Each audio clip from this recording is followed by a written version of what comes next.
Hello friends, ट्युटोरियलमध्ये आपलं स्वागत आहे. मागच्या व्हिडिओमध्ये आपण 38 साईजसाठी बिग साईजसाठी कटोरी ब्लाऊजचं मी तुम्हाला इथे पेपर पॅटर्न कट करून दाखवलं होतं. हे जे ब्लाऊज आहे ते आपण याची कटिंग केली होती. आता याच्यात स्टिचिंग करून घेतली आहे. फॅन्सी ब्लाऊज आहे. इथे हेवी आपण याला लेस लावली आहे. या प्रकारे आपली फ्रीलवाली लेस आहे. उरलेली जी लेस आहे ते आपण इथे बघा कटोरी ब्लाऊज परफेक्ट आपण पेपर पॅटर्न केल्यानुसार ब्लाऊज इथे स्टिच करून घेतलं आहे. या पद्धतीने लटकन लेसला आपण छानसे इथे रेडी करून घेतले. तर इथे बघा फॅन्सी ब्लाऊज आपण ज्याप्रमाणे पेपर कटिंग केली होती त्यानुसार ब्लाऊज आपण इथे रेडी करून घेतले. लिंक याची मी डिस्क्रिप्शन बॉक्समध्ये शेअर करेन, जेणेकरून ज्यांची कटिंग बघितली नाही त्यांना परफेक्ट ब्लाऊजची कटिंग इथे समजणार आहे. तर ब्लाऊज रेडी करून घेतले. आज आपण लहान मुलीसाठीचं इथे ब्लाऊज कट करणार आहोत. तर आपण त्याची वाली इथे कटिंग बघूया. तर इथे बघा आपण अस्तर घेतलं आहे आणि मेन फॅब्रिक घेतलं आहे. तर याची आपण जी साडी होती त्याची नऊवारी आपली शिवून झाली. आता आपण ब्लाऊज स्टिच करणार आहोत. तर आधी आपण अस्त्रावरती कटिंग करूया. जसं की मी म्हटले आपल्याला बेबी ब्लाऊज इथे स्टिच करायचं आहे लहान मुलीसाठी. त्याला आपल्याला करायचं काय, चेस्ट वाईज डबल घडी घालायची आहे. तर इथे बघा 24 इंचाचा आपला चेस्ट घेर आहे. तर इथे आपण 6 याचा चौथा पार्ट येईल 6 आणि 2 इंचाची मार्जिन, असं 8 इंचाची आपण इथे घडी घालायची. तर खालीवर कापड आहे, मी याच पॉईंटला ठेवणार आहे. तर बेबी साडीत आपल्याला शोल्डरसाठी या पॉईंटला इथे सरळ एक लाईन ड्रॉ करून घे, जेणेकरून कापड कमी जास्त असेल तर या पॉईंटला शोल्डर एकसारखे. तर इथे बघा आपल्याला 10.5 ब्लाऊजची उंची हवी आहे. या पॉईंटला 9.5 आपण रेडी ठेवणार आहोत. 1 इंच एक्स्ट्रा घेऊया, म्हणजेच की 10.5 इंचावरती. इथे बघा जी शोल्डर आहे, शोल्डर मी इथे घेते 5 इंचावरती. जी मुंड्याची उंची आहे, मुंड्याची उंची आपण इथे घेतोय 5.5 इंचावरती. अर्धा इंच आत आणि तिरकशी लाईन ड्रॉ करायची. चेस्टचा चौथा पार्ट 6 इंचावरती, 2 इंचाची मार्जिन. इथे बघा कमरेचं पण आपण सेम जे मी इथे मेजरमेंट टाकलं शोल्डरसाठीचं चेस्टचं सेम मेजरमेंट आपण इथे पोटाचा जो घेर आहे त्यालाही आपण घेणार आहोत आणि इथे एक बॉक्स बनवून घ्यायचा आहे. एकला पण आपण पाठीमागे बिग साईज 1.5 इंचाची गोलाई देतो. इथे मी पाठीमागे 1 इंचाची गोलाई देते, लहान साईज त्याची माप. आता इथे बघा जो गळ्याचा घेर आहे तो आपण इथे घेतोय 2 इंचावरती. पाठीमागचा जो गळा आहे तो मी इथे घेते 6 इंचावरती या पॉईंटला आणि हलकीशी गोलाई. इथे मी पाठीमागचा पार्ट ड्रॉ केला आहे. आता सेम फ्रंट पार्ट आपण बेबी ब्लाऊज आहे प्रिन्स कट घेणार आहोत. सेम मेजरमेंट इथे 5 इंचाचा शोल्डर, 5.5 मुंड्याची उंची, अर्धा इंच तिरकसं चेस्टचा चौथा पार्ट, 2 इंचाची मार्जिन. इथे बघा आता गोलाई एकला जस्ट 2 लाईन कमी एवढी मी इथे गोलाई घेते. फ्रंट पार्टसाठीची उंची 10.5.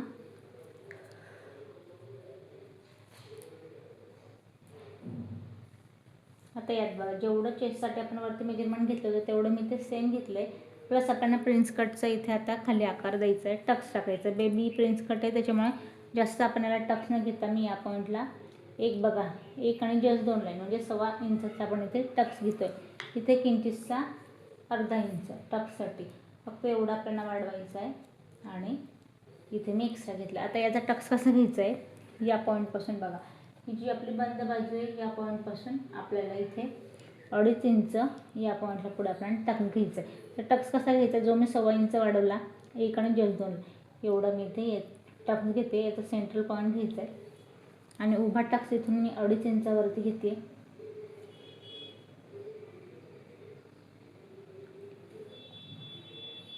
इथून मुंड्याचा जो पार्ट आहे या पॉईंटपासून 5.5 इंचावरती एक पॉईंट द्यायचा आहे आणि या पद्धतीने याला आकार द्यायचा. अर्धा इंच तिरकसं आत जायचं आहे. आता पुढचा जो गळा आहे तो 2 इंचाचा गळ्याचा घेरा आणि फ्रंट जो नेक आहे तो मी इथे घेते फ्रंटचा जो नेक आहे तो आपण इथे घेऊया 4 इंचावरती हलकीशी गोलाई.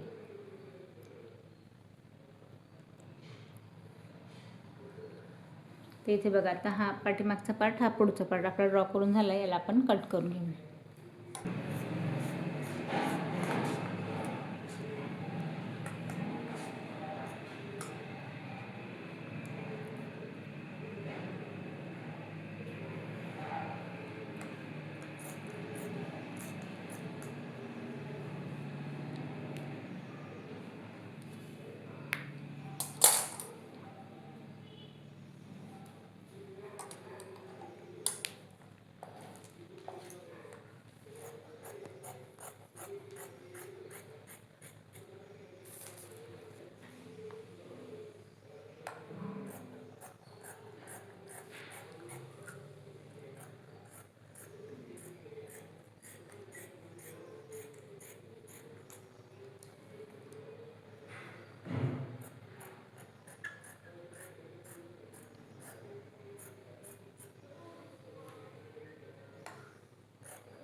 फ्रंट आणि बॅक दोघं बेबी साईडचे आपण प्रिन्स कट पार्ट इथे कट केला आहे. आपण स्लीवची इथे आता कटिंग करून घेऊया. तर जो आपल्याकडे कापड शिल्लक या पॉईंटला बघा, याला आपल्याला कापड जेवढा आपला शिल्लक आहे या पॉईंटला याची 4 कापडात घडी घालायची आहे.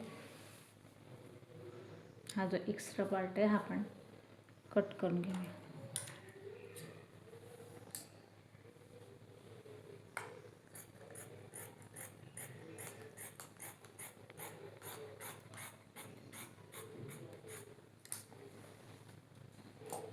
इथे मी 4 कापडात घडी घातली आहे, बंद बाजू माझ्याकडून ठेवून घेतली आहे.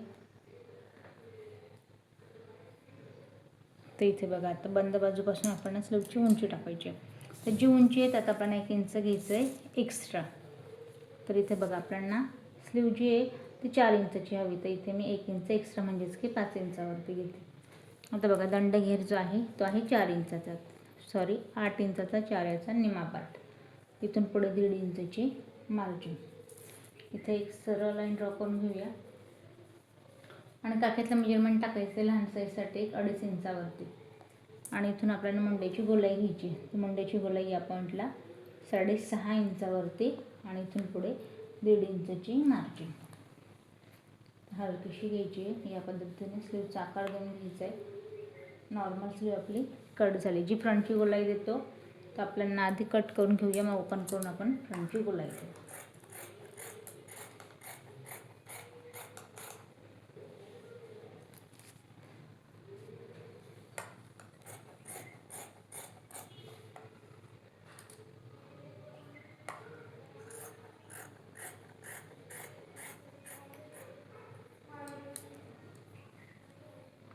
दोघे स्लीव आपल्या इथे रेडी आहेत. फ्रंटची गोलाई द्यायची आहे, स्लीव ओपन करायची या पद्धतीने.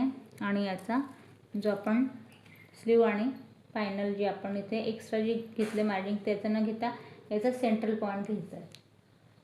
आणि जसं आपण वरती आकार दिला सेम याच पद्धतीने इथे आकार द्यायचा. तर ज्या पॉईंटला आपण आकार दिला आहे ते आपल्याला कट करून घ्यायचं या पद्धतीने. हा आपला फ्रंटवाला पार्ट. या पद्धतीने स्लीव पण आपली इथे रेडी. तर आता बघा स्लीव रेडी आहे. आता आपल्याला मेन फॅब्रिकवरती ठेवून आपण कट करून घेऊया या पद्धतीने.